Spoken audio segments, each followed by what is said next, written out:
at Texas A&M University. And sitting with me is BRINSDEN, the CEO of Midway company. And today our topic is to build a matrix that to assess sensory values of a place. So when it comes to sensory values, we mean all our 5 senses, including visual, sound, smell, taste, touch.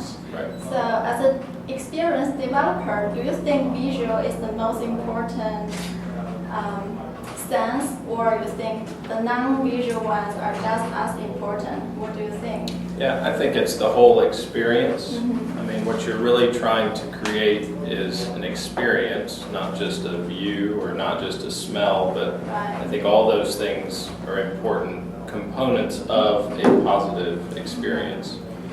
Right, I totally agree with you. But actually, I think many people think visual as the most powerful sense because Right.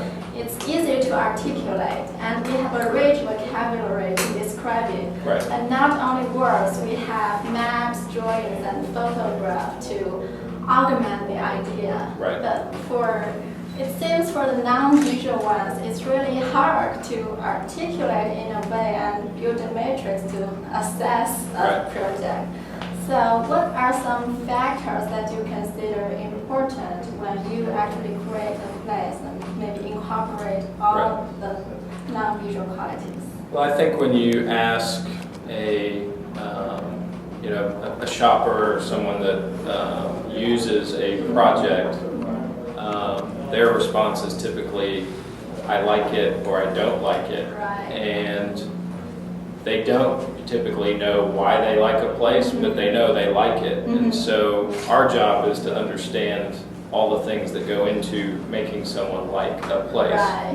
And one of them, and I think it's partially visual, but Mm-hmm. one of them that we pay strict attention to is scale. Mm-hmm. So there is a scale of place that feels good, and you can create a scale of place that doesn't feel good. So if you're in a very tight space between 2 tall buildings, that doesn't feel very good.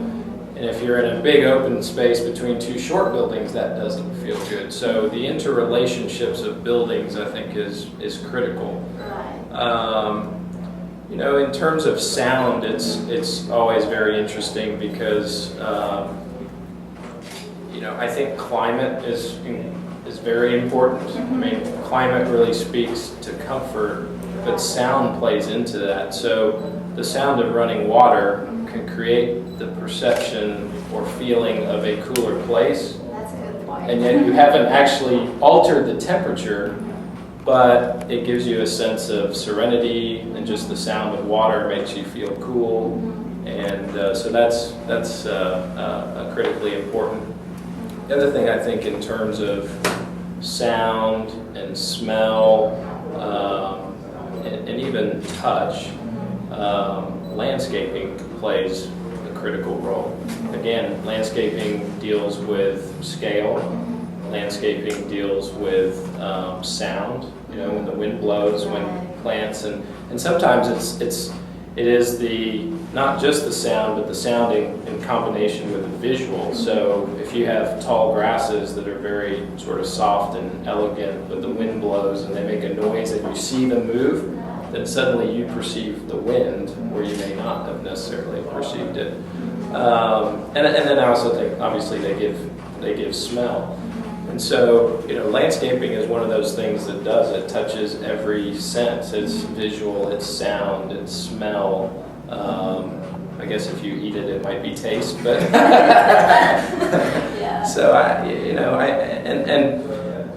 and it is critically important because it's not just any landscaping. It's thinking about what's the right landscaping to accomplish the things you're trying to accomplish. So, and there's So we try to think about that entire sensory experience to make it as enjoyable and comfortable, if you will, for a potential guest.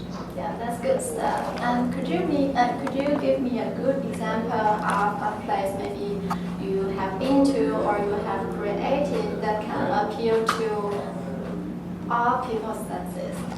Like people have to experience through all their senses. Can you think of a specific example? Yeah, I mean, I think there are. I think generally, if you think about what are known as great public spaces, they tend to address all those things. Now, very urban spaces may not tend to address all of those, but this project we're sitting in City Center, we spent a lot of time in this common plaza area that it would really be the focal point of the project. And so we've addressed, scale, landscaping, so sound, tactile experience, water again with sound and visual aspects. And I think touch sometimes, I think you perceive touch without actually touching things sometimes. Yeah. So that there is a perception of quality or texture that I think you sense as touch, even though without physically sometimes putting your hand on it. Yeah, maybe your foot. Right, if yeah, you have right. So, interesting surface. That's right. Paving, yes. People can actually feel it. Feel it, right. And so, small examples about, if someone's driving on smooth pavement, you want them to slow down a little bit. If the paved stones go to a little bit of a rougher, just that change in texture will actually slow a car down a little bit. They sense they're now on a different material and maybe I'm supposed to respond differently. Right, I think for touch, because human skin seems to be the most, it's the largest area of your sensory organ. Right. And it's intricately designed in a way that it can feel and captures the feelings right. and sensations as you walk through the park or walk along the street. Right. So I think that's a quite powerful sense actually. Yeah, and we tend to talk about, really focusing on the tactile experience at the human scale. Meaning, so if someone's walking that first, say 10 to 12 feet, that is really what you experience. Once a building's much taller than that, you experience it, but not at the same level. And when we talk about the tactile experience, again, it's not necessarily that someone's rubbing their hand all the way along the building as they walk, but if you're experiencing limestone and a historic recycled brick and quality of light fixtures, and then maybe awnings and signage, and then like you said, even the paving texture under your feet, that, without necessarily touching it, I think is still a tactile experience. I mean, there are all sorts of things communicated by those materials, of which is sort of quality and authenticity, and which are all, those are all important perceptions. And all those things, I'm a huge believer that all those things go into creating that simple idea that someone either likes a place or they don't like it. Or maybe it's not dislike it, but it's maybe indifferent, right? Ambivalent. Yeah, ambivalent. No, that's a great word. And so I think that's right. How about smell? Because smellscape seems to be very abstract to me. Right. But actually, sometimes if you use it appropriately, it can really connect people with the place right. in a dimension that cannot be achievable with all the other senses. Right. So, do you have some thoughts on that? Yeah, I do. I think, and smell is one of those things that can go both ways on you. It can create a positive experience, or it can create a negative experience. So yeah, like garbage, and even in a very dense environment like this, you have to deal with restaurant exhausts and hotel exhausts, and so how you deal with those to keep them away from sort of that human scale experience is very important. But at the same time, restaurants can emit very favorable sort of aromas too, which I think engages people. That sometimes the smell of food, I think, is a very comforting thing. It's something we know our entire life. And I think landscaping does. We have not done anything specific to create sort of a manufactured smell, if you will. But I do think smell plays a big role. I tend to think on sort of the outside of a project, but I do think, when you go into a hotel, let's say, and there's a specific smell, that smell can communicate something to that guest, right? And if it's clean and refreshing and that communicates the same thing that maybe the design of the hotel is communicating, then that connection is very powerful. But if you went into, say, a very clean and modern hotel and you smelled a very sort of, sweet, sort of odd smell, they would communicate completely the wrong message. And I think with all these experiences, the key is to communicate the overall message you want communicated for your project. It's a part of what I call brand integrity. I always joke with our team that perception is 99% of reality. That really, it doesn't matter whether something's true or not. What is important is what someone believes is true, or at least what their perception is. And so I think all these experiences speak to what is the perception you create. Yeah, because when I'm experiencing a place, I always think myself as the end user. Right. So I feel something good, but maybe it's hard for me to articulate it in a way as a professional like you does. Right. So I want to know, at earlier stages when you are conceiving a product, do you actually consider about these non-visual qualities of a place, or you just think about the design elements and those qualities are just achieved naturally as a result? Or? No, we think about them. I mean, again, just going to, speaking about this public space that's in front of the building here, we did an enormous amount of wind and shade studies. So those things very much impact someone's experience. And again, we knew, having done a lot of research in other public spaces, that if people are going to enjoy an outdoor space in Houston, Texas, then climate is an issue, right? And so, right. So, I mean, there was very conscious decisions made out there to make that feel comfortable. So the tallest building in the project is on the west side of the plaza, so it's always, the plaza's in shade when it's hot. We bought in some really big oak trees to make sure they felt mature and actually provided shade. There's actually very little hardscape. You see more green lawn than anything.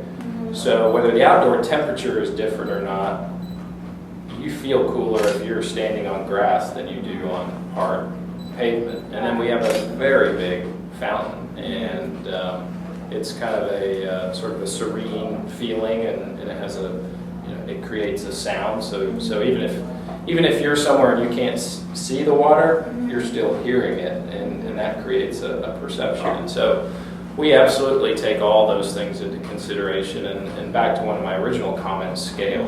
I mean, I truly believe you can design a beautiful building or a collection of beautiful buildings, and if the scale is wrong, people won't want to be in that space, or they won't enjoy that experience. So.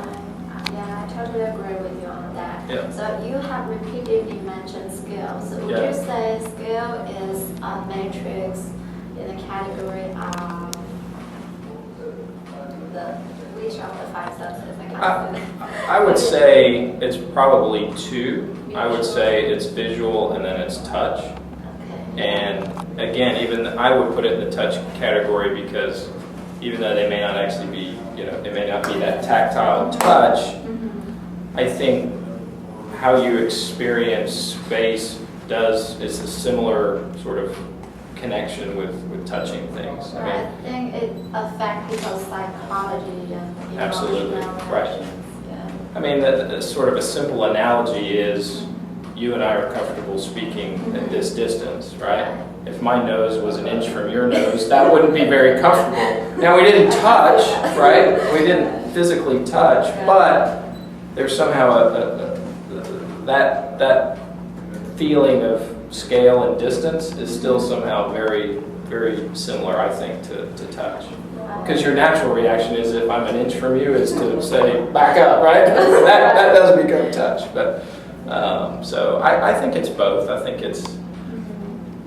I think it's visual, but it's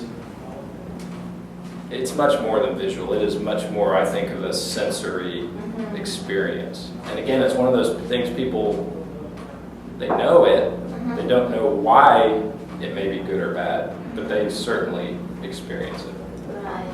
And for taste, my imagination is very limited. Right. When it comes to taste, I can only think of food. Right.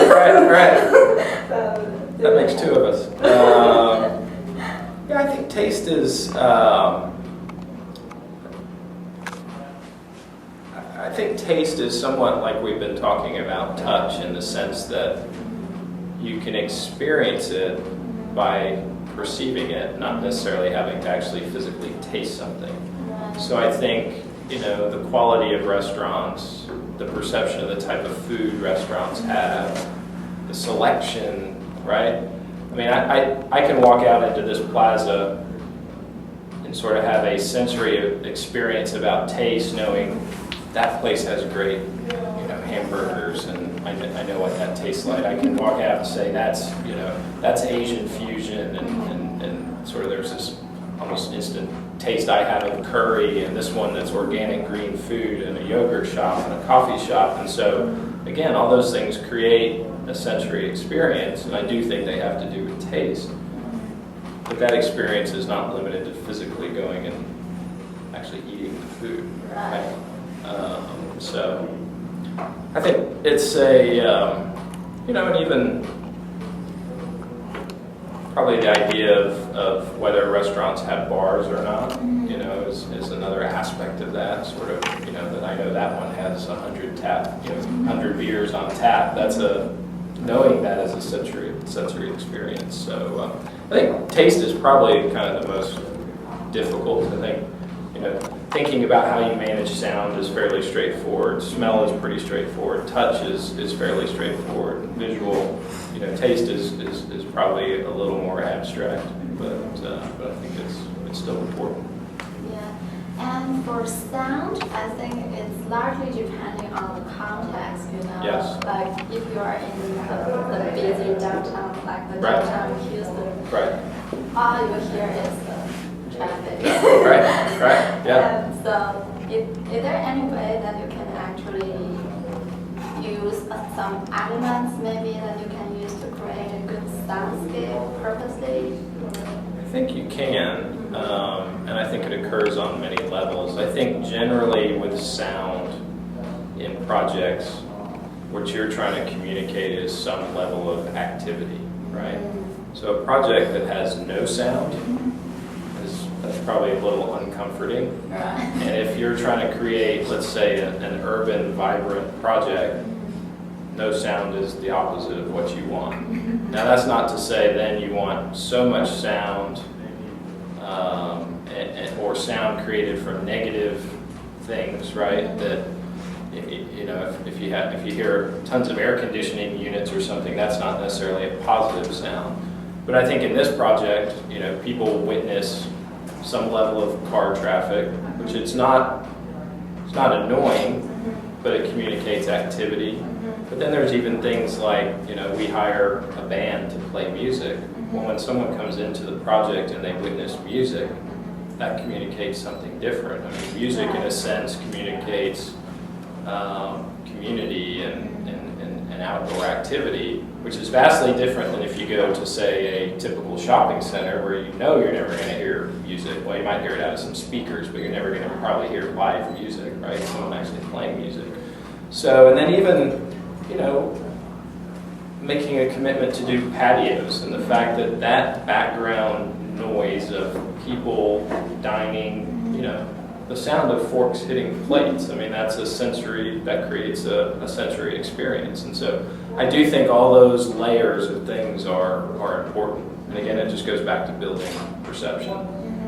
If you go to a typical shopping center, there's probably not much in the way of sensory sound, right? Whereas you come here, you're going to hear cars, you're going to hear children playing. They're all running out there kicking the soccer ball. You hear water, you might hear music, you hear people dining on patios. those all start to build a fabric of perception that is very important. Yeah, I think that's great stuff. Yeah. Yeah, and when it comes to sound, in my personal experience, I value the sound of conversation. Yeah, right. Because when I chat with friends, we don't want to be in a completely quiet environment. Right. But we also don't want too much noise. Right. Like when we are having conversation, we think ours are pleasant sound, but others' conversation is like noise. to Right. us. Right. Yeah. So it can feel if we have a water feature like a waterfall Right. next to us, then we will say maybe that water feature provides some privacy Right. to some extent. That's right. So I think that's something Well, I can think of. I think in an interesting way, that's why Starbucks trying to replicate the European cafe experience essentially is that it was somewhere where you can experience other people, and that background conversation is sort of interesting. And as humans, I think we're naturally social beings, but at the same time, you and I could go to Starbucks and have a perfectly comfortable, conversation. But there's something nice about the fact that there are other people there having conversations, and there's sort of that energy and sense of community, and I think that's important. Yeah.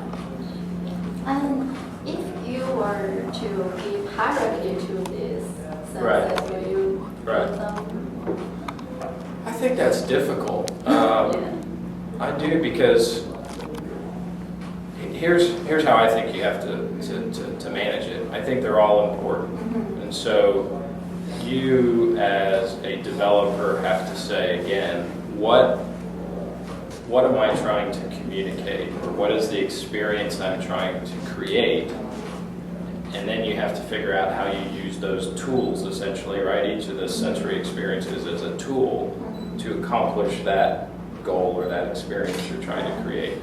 Because I would almost think about it the other way, is not is one more important to the other, but how you may make a big mistake if you don't pay attention to one, right? So, if for some reason you were trying to create an experience and you didn't address sound, then you probably made a big mistake, right?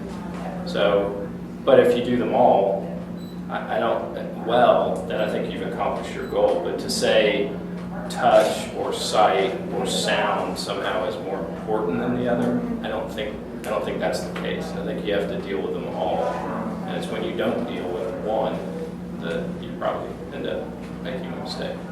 So are you saying you don't necessarily manipulate all those senses? Maybe in a project you just address 2 or 3, or? No, I think you have to address them all.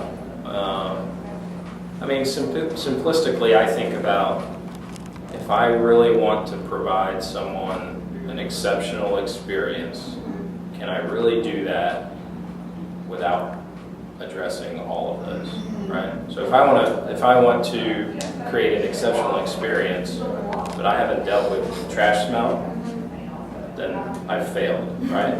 If I want to create an exceptional experience and there's no sound in the project, and I want to create a message of a vibrant community setting, then I failed.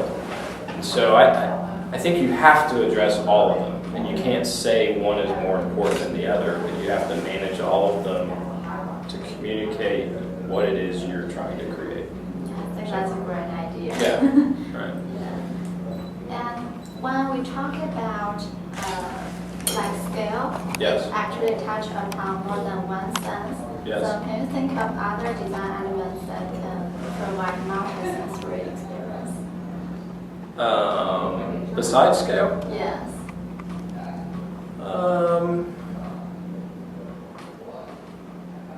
That's a difficult one. Yeah, that's a difficult one. I'm trying to think. You're saying, is there something other than scale that impacts one of them specifically? Like impact more than one sense. Oh, more than one sense. Yes.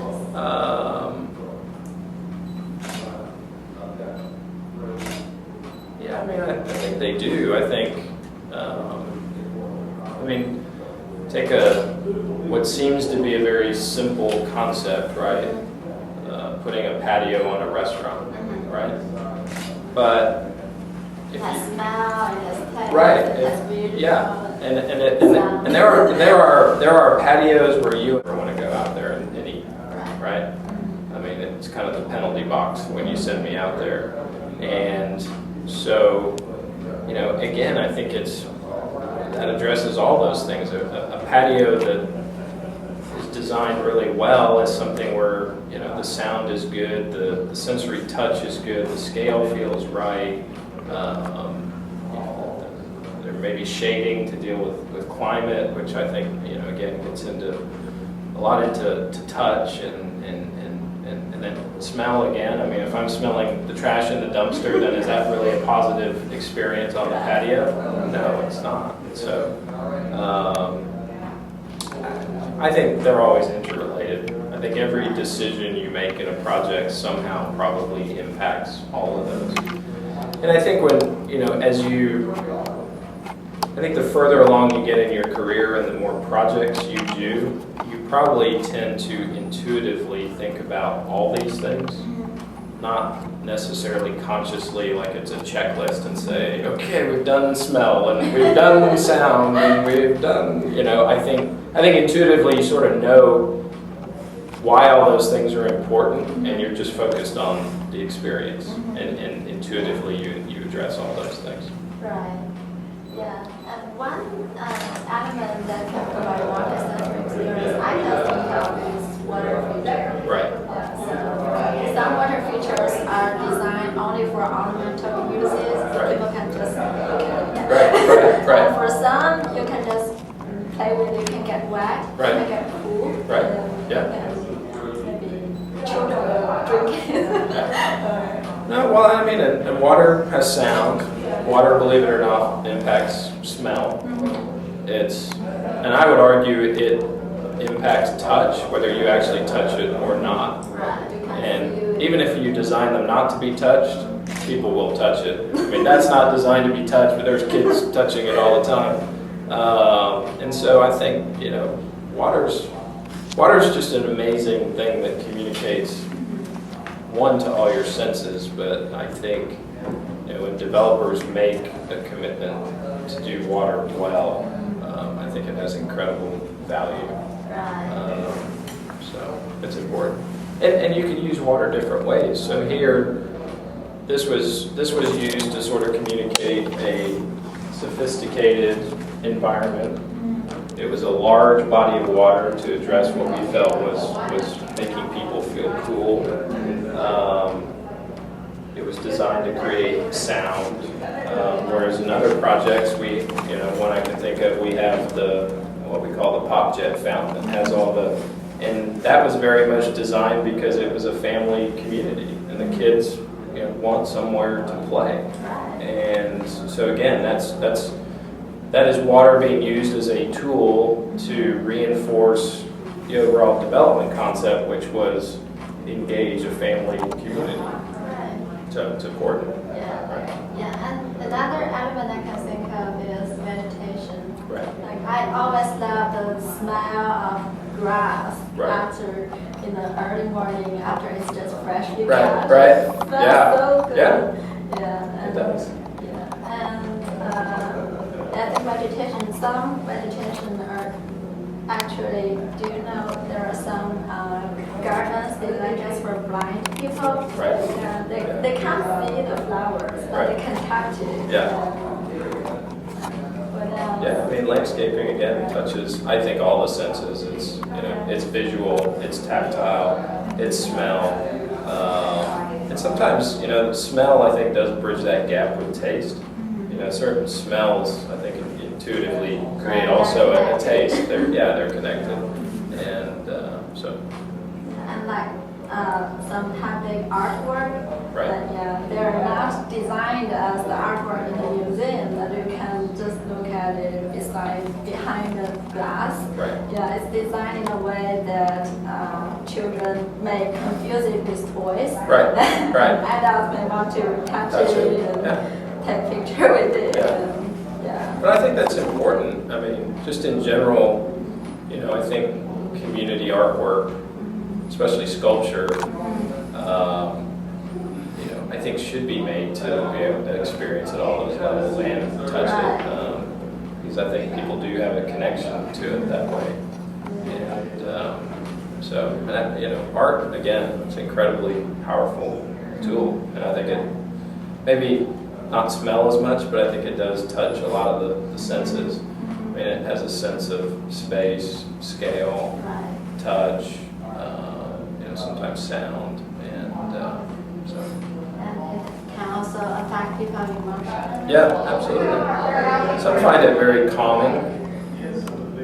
I think a lot of times when you put art in a space, it automatically sort of makes it a community space, because that's where people are used to seeing art a lot of times, art in public sort of plazas and areas, and so it automatically triggers something in our mind. You know, our minds are this collection of experiences throughout our life, and you know, it always draws upon all our experiences.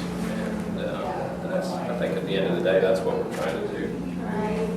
I think the significance of this matrix is trying to make our design or thinking process more scientific and more rational. Right. But for sensory experience, it seems hard to make it very scientific and measurable. What do you say? Well, I think you can give I think you can create a roadmap, if you will, that says, you know, here's all the things you can do that can enhance or touch each of these experiences. But it's not, while it might be a roadmap, it's not a formula or a solution. It's not something that you say, okay, I can check all these boxes and it's going to be great. It's a little more, you know, that's where it becomes more art than science, right? And I think it's challenging to try to make it a science, because there is art, there is an artistic aspect, if you will, to it. I mean, I think this is a great public space, but I'll never build this public space again, right? This public space is right for this project, in this context, in this community, in this climate. And so to say somehow that's a formula doesn't work. Now, there are aspects and ideas and sort of tricks, if you will, that absolutely apply to somewhere else, but they're not going to be in that physical form, right? Right. Yeah, I need to think about it, because my assignment after this interview is to get this up. Get that down. Well, I think you can take water and you can say, these are the powerful things that water can do, and this is how it can impact each one of these senses, right? Now, you're not telling someone how to design a water feature, but you're giving them, I think you're giving them the reasons why water can be valuable.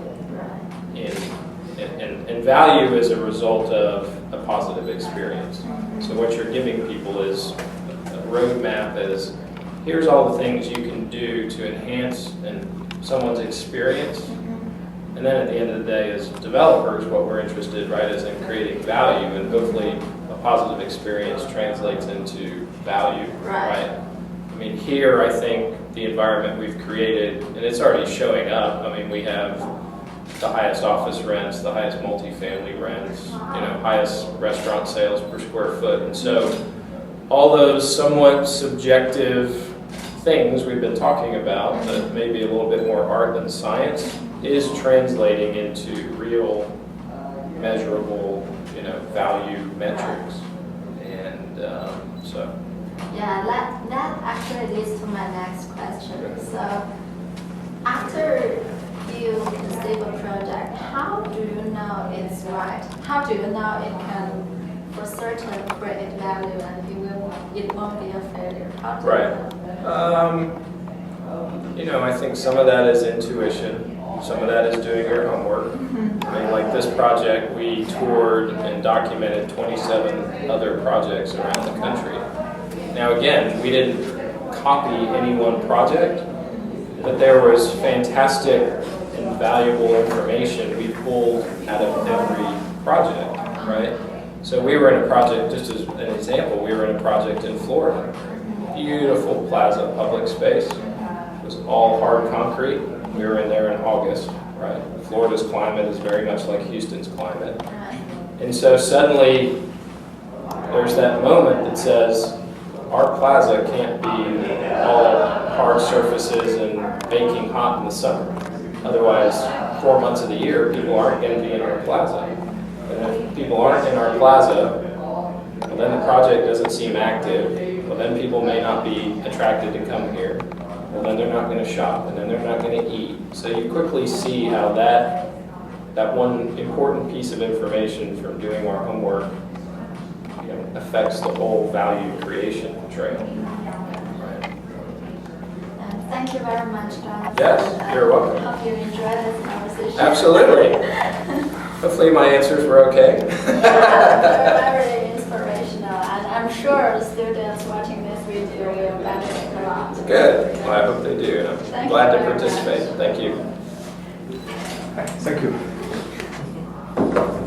That was okay? Yeah, that's great. Good. Thank you.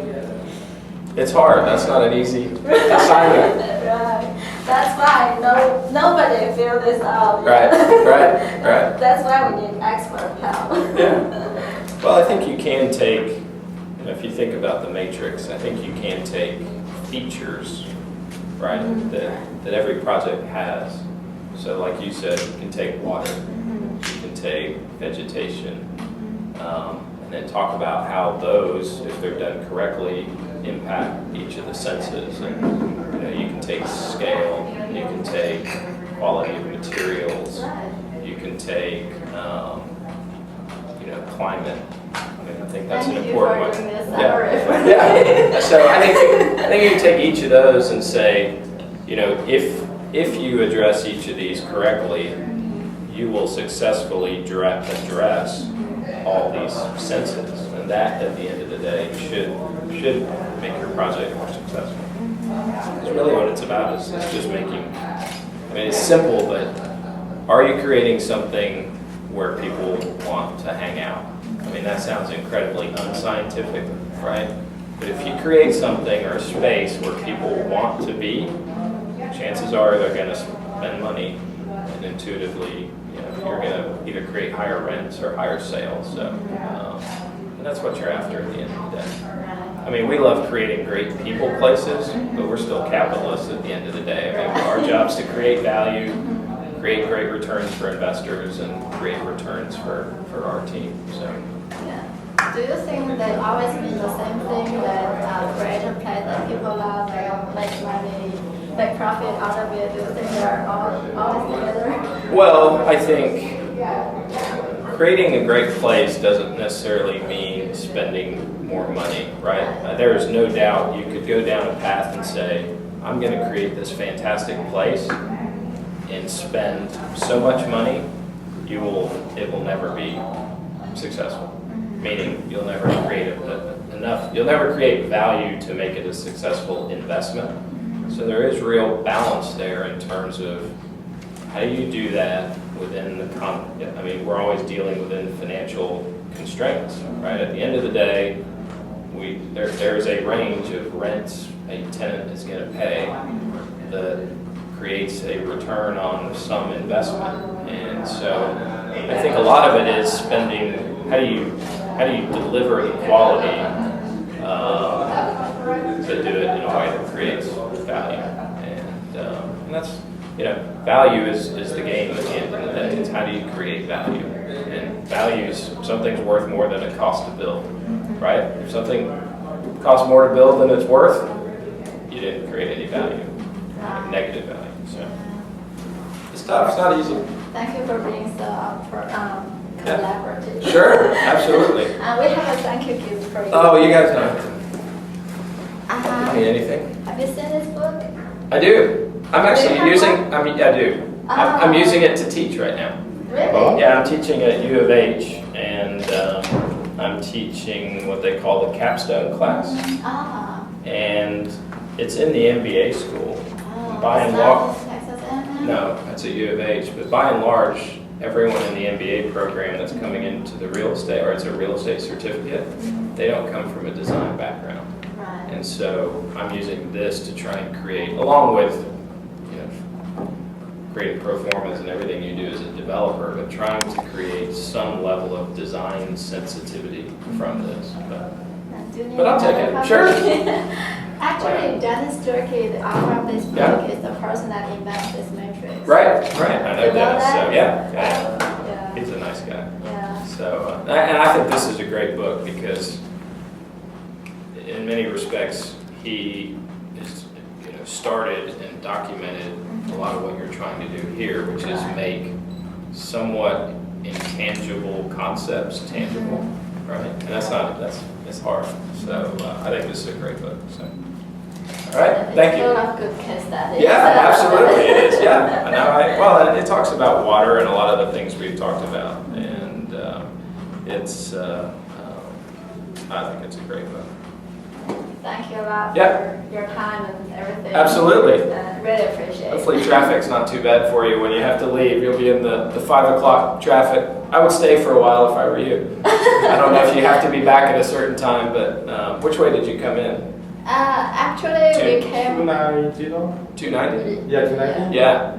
Yeah, you don't want to go out 290 at 5 o'clock. It's not going to be a lot of fun. So. Then maybe we hang out with some friends in Houston. Yeah. Have something now. Yeah. Have something to eat. So. Yeah, thank you Yeah, so you much. bet. Yep, great to see you. Yeah. Hope to see you again soon. Yeah, thank you. Yeah. You're a good husband for helping.